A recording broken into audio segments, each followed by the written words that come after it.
I've been asked repeatedly over the past few days for my thoughts on the landmark lawsuits lost by Meta and Google this past week. For background, on March 24th, a New Mexico jury found that Meta violated the state's consumer protection law by misleading users about safety and enabling child sexual exploitation across its apps.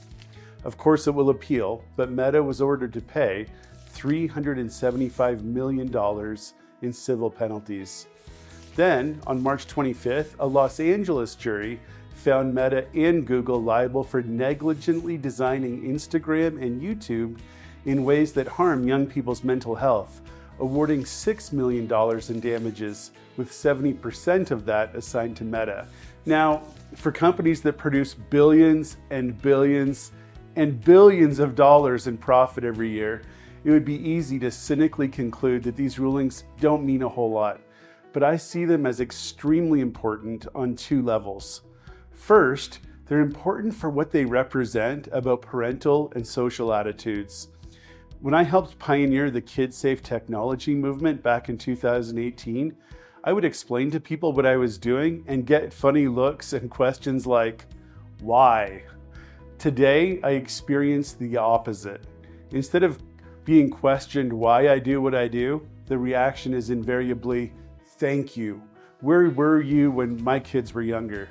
Now, these rulings have created massive awareness and will undoubtedly pour gasoline on the efforts of everyday people like you and me to keep our children safe and healthy, and that is great. Second, these rulings signify an incredible sea change moment in the regulation of big tech. Social media companies have traditionally received protection under Section 230 of the Communications Decency Act, which has protected online platforms from liability for third-party user content. It states that websites are not deemed the publisher or speaker and allows platforms to moderate content without being sued for content they allow or remove.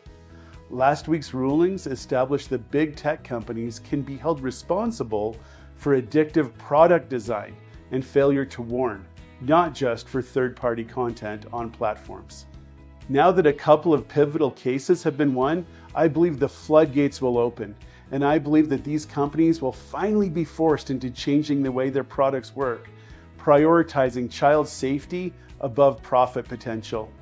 You know, we look back in disbelief at the notion of cars not having seatbelts, and I believe we're hitting a tipping point that will herald in a new, transformative era of online safety for our kids.